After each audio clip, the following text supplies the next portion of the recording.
अस्सलाम वालेकुम।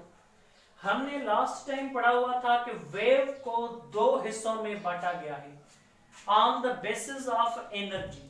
एक था मैकेनिकल वेव और दूसरा था इलेक्ट्रोमैग्नेटिक वेव।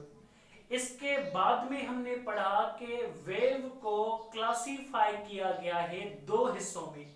एक तो ट्रेवलिंग वेव, सॉरी, एक तो ट्रांसवर्स वेव, दूसरा ट्रांसवर्स वेव के अलावा दूसरा था लॉन्गिट्यूडनल वेव।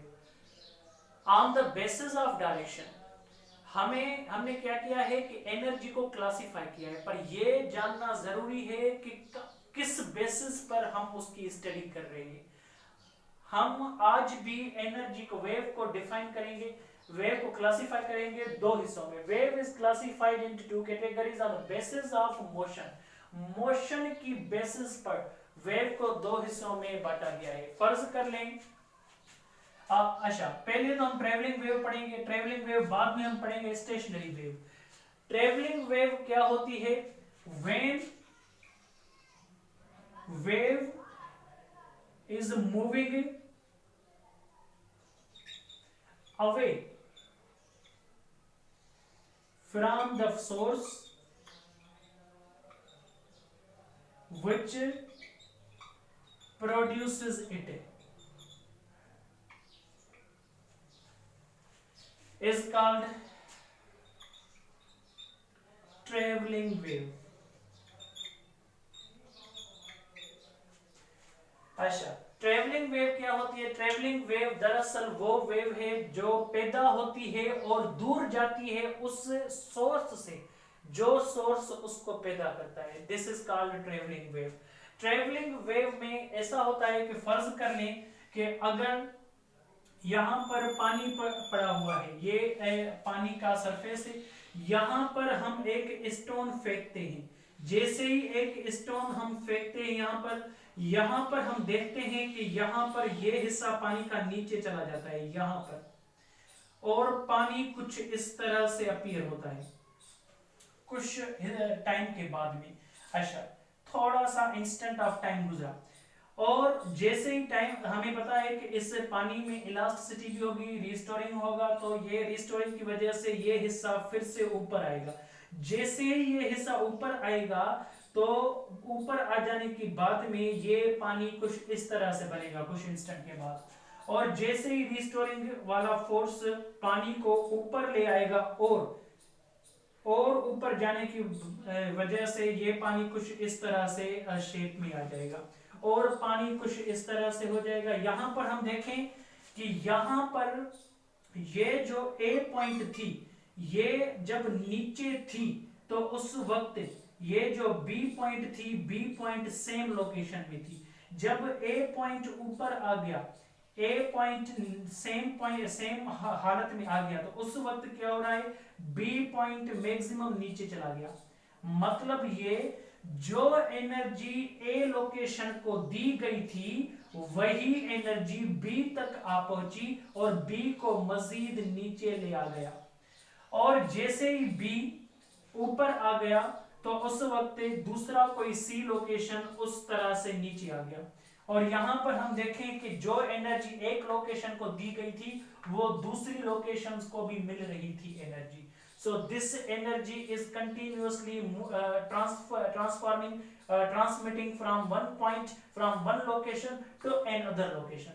दूसरी लोकेशंस पर एनर्जी चली जाती रहती है, और यहाँ पर कोई भी पॉइंट ऐसा नहीं है, कोई भी यहाँ पर पानी का हिस्सा ऐसा नहीं है जहां पर एनर्जी आए तो वहीं तक महदूद हो जाए। नहीं, यहाँ पर एनर्जी जिस पॉइंट को मिली वो दूसरी पॉइंट को एनर्जी देगी, तीसरी पॉइंट को एनर्जी मिलेगी, चौथी, पांचवी, छठी, सातवीं, आठवीं, हर पॉइंट को एनर्जी मिलेगी। हम इस वेव को कोई इस एग्जांपल में भी समझते हैं। यहां पर फर्ज कर लें कि ये एक फिक्स्ड रिजिड सपोर्ट है, यहां पर एक बंदा खड़ा हुआ है और ये क्या कर रहा है? ये इसको जर्क दे रहा है। जर्क देने की वजह से यहां पर एक वेव बनती है और ये वेव इससे दूर चली जाती रहती है। क्योंकि ये वेव आगे बनेगी तो ये वेव कुछ इस तरह से हो जाएगी, ये रस्सी कुछ इस तरह से हो जाएगी, ये रस्सी कुछ इस तरह से हो जाएगी। यहाँ पर हम देखें कि जिस जगह पर जर्क दिया जा रहा है तो वहां पर जो वेव बनी वो वेव आगे भी बनेगी, वो वेव और आगे बनेगी। जो सोर्स उस वेव को पैदा कर रहा है उस सोर्स से वो वेव आगे चली जाती है। मतलब ये कि एनर्जी जो सोर्स पैदा कर रहा है जिस लोकेशन पर, उसी लोकेशन पर एनर्जी मौजूद नहीं है। सो यहाँ पर जो एनर्जी बनेगी वो एनर्जी वो वेव लेकर आगे चलती जाएगी। सो ये एनर्जी जो बनेगी इस एनर्जी को ट्रांसफर होना पड़ेगा, और वो वेव जो एनर्जी एक जगह से दूसरी जगह पर ट्रांसफर करे तो उस वेव को हम कहते हैं ट्रैवलिंग वेव या प्रोग्रेसिव वेव। यहाँ पर आप लिख सकते हैं wave is classified into two categories on the basis of motion and transfer of energy. Transfer of energy. अच्छा, यहाँ पर हम देखते हैं कि अगर कोई भी पत्थर पानी में हम फेंकें तो यहाँ पर अगर एक मर्तबा मैक्सिमम डिस्प्लेसमेंट 10 मीटर हुई तो बार बार जो वेव्स बनेगी, ऐसा कभी नहीं होगा कि कोई भी पानी वाला हिस्सा 11 मीटर ऊपर चला जाए, नहीं। 10 मीटर पहले गया तो अब भी 10 मीटर ही जाएगा, कोई दूसरा हिस्सा 10 मीटर आगे जाएगा। और यहाँ पर हम देखें कि यहाँ पर अगर पानी पर पत्थर फेंका गया तो यहाँ पर एक वेव बनी। अगर आप यहाँ पर ध्यान दें तो यहाँ पर एक पॉइंट अगर 10 मीटर ऊपर चली जाए तो कोई भी ऐसी पॉइंट नहीं होगी जो 10 मीटर नहीं 11 मीटर चली जाए, नहीं, ऐसा नहीं होगा। यहाँ पर ये पॉइंट भी 10 मीटर ही आगे चली जाएगी। अगर बाद में ये वेव ऐसी नहीं होगी, बाद में यही वेव अपना पैटर्न चेंज करेगी और कुछ इस तरह से हो जाएगी। और हम देखें कि ये जो वेव है, ये वेव कुछ देर बाद इस तरह से हो जाएगी, और जैसे ही इस तरह से हो जाएगी तो यहाँ पर देखें तो ये जो पार्टिकल है, सॉरी यहाँ पर ये वेव और ये मिटा दे रहा हूँ, ये जो वेव है कुछ देर के बाद पानी में इस तरह से बनेगी। पहले जो हिस्सा ऊपर था अब वो हिस्सा नीचे है, पर नीचे भी मैक्सिमम कितना जाएगा 10 मीटर, ऊपर भी मैक्सिमम कितना जाएगा 10 मीटर, क्योंकि हर एक पॉइंट को एनर्जी मिलती जाती है। बाद में कुछ देर के बाद में ये पॉइंट ऊपर चली जाएगी, कैसे, कुछ इस तरह से, ये देखिए पानी कुछ देर के बाद में ऐसा होता जाएगा, मीन्स अपना पैटर्न चेंज करता जाएगा ताकि दूसरी पॉइंटों को चांस मिले 10 मीटर ऊपर जाने का। हर एक पॉइंट को चांस मिलता है 10-10 मीटर ऊपर या 10-10 मीटर नीचे जाने के लिए। मैक्सिमम डिस्प्लेसमेंट ऊपर जाना, मैक्सिमम डिस्प्लेसमेंट पर जो पॉइंट पहुंचे उस पॉइंट को हम कहते हैं क्रेस्ट, और जो नीचे नीचे मैक्सिमम डिस्प्लेसमेंट में पॉइंट हो उसको हम कहते हैं ट्रफ। सो एक वेव में दो चीजें होती हैं, ये जो वेव है इस वेव में दो चीजें आप समझ जाएं, एक है क्रेस्ट, दूसरी है ट्रफ। ट्रफ वो पॉइंट है जिस पॉइंट पर मैक्सिमम डिस्प्लेसमेंट नेगेटिव में होगा, क्रेस्ट वो पॉइंट है जिसमें मैक्सिमम डिस्प्लेसमेंट पॉजिटिव में होगा।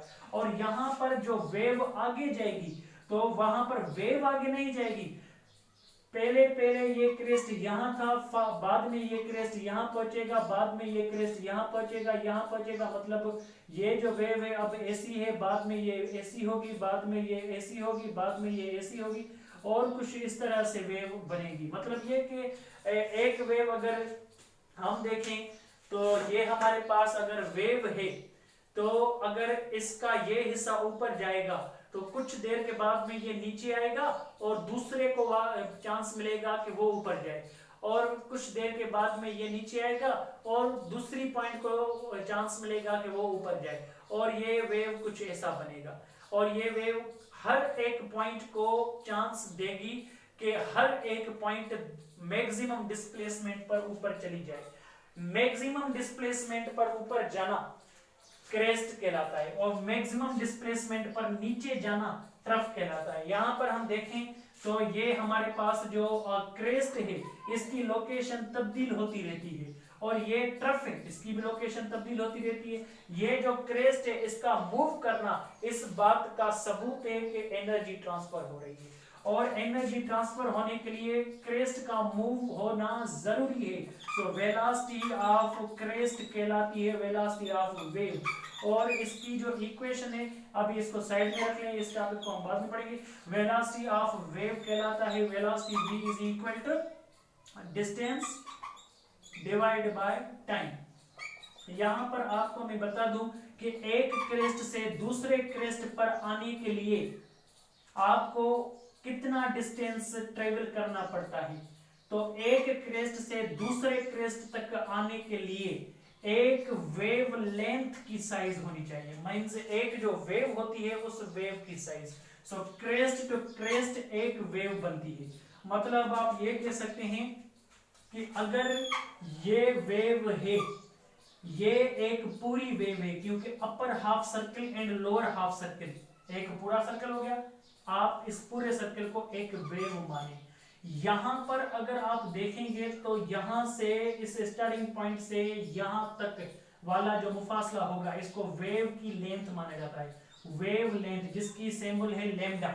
सो डिस्टेंस को हम कहेंगे लैम्डा। लैम्डा क्या है, या तो आप ये कहें crest to crest the distance is called wavelength, या तो फिर आप ये कहें कि एक मीन पॉइंट से दूसरी मीन पॉइंट छोड़कर तीसरी मीन पॉइंट पर आप जाएं तो आपको जो डिस्टेंस मिलेगा दोनों के बीच में उसको हम क्या कहेंगे, वेवलेंथ। या ऐसा कहें कि इस वेव की जो टोटल साइज होगी उसको क्या कहेंगे, wavelength. Divide by time, so time divide में होगा तो इसको हम 1/t भी लिख सकते हैं, और 1/time time inverse of time is called frequency. Wavelength multiply frequency is called velocity of wave.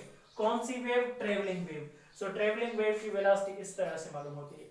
और अगर कोई भी पार्टिकल ऊपर चला जाए या नीचे चला जाए, या ऊपर या नीचे, तो वो कितना ऊपर या कितना नीचे चला जाएगा उसका जो डिस्प्लेसमेंट है, वो डिस्प्लेसमेंट अगर आपको मालूम करना है डिस्प्लेसमेंट, तो आपको तो पता होगा कि डिस्प्लेसमेंट मालूम करने के लिए हमारे पास फार्मूला है x is equal x not cos theta. अगर एक्सट्रीम पॉइंट से स्टार्टिंग हो तो cos थीटा, मीन पॉइंट से स्टार्टिंग हो तो sin थीटा। और टोटल फेज एंगल कैसे होगा, ओमेगा टी प्लस फाई। हम यहां पर ये सोचते हैं कि यहां पर मीन पॉइंट से स्टार्टिंग हो रही है, मीन पॉइंट से स्टार्टिंग हो रही है। इस पर मैं इंशाल्लाह नेक्स्ट वीडियो बनाऊंगा कि कैसे हमने ये फार्मूला डेरिवेट किया हुआ है। तो यहां पर आप x हटाकर y लिख लें, क्योंकि यहां पर जो मूवमेंट होगी वो वर्टिकल होगी पार्टिकल्स की, और यहां पर y नॉट a नॉट लिख लें। a नॉट का मतलब होता है एम्पलीट्यूड। एम्पलीट्यूड का मतलब होता है कि क्रेस्ट वाला मुफासला या ट्रफ वाला मुफासला, दोनों का जो मतलब है वो सेम है। a not means amplitude of the particle. अगर हम ये इक्वेशन इस्तेमाल करें तो हमें पता चल जाएगा कि कौन सा पार्टिकल कितना ऊपर या कितना नीचे चला जा रहा है। तो ये हमारे पास एक डिस्प्लेसमेंट की इक्वेशन है, ये हमारे पास ट्रांसवर्स वेव की इक्वेशन है, ये हमारे पास velocity of the transverse wave की इक्वेशन है। सो ट्रांसवर्स नहीं, travelling wave, I am actually sorry. So ये नोट कर लें, और ये जो इक्वेशन है ये बार बार यूज होती है, इसको आप नोट कर लें। और दूसरा हम ऐसा लेक्चर बनाएंगे जिसमें प्रॉब्लम्स भी हों। पहले हम ये चैप्टर पूरा करेंगे, बाद में प्रॉब्लम्स इंशाल्लाह करेंगे। Thank you.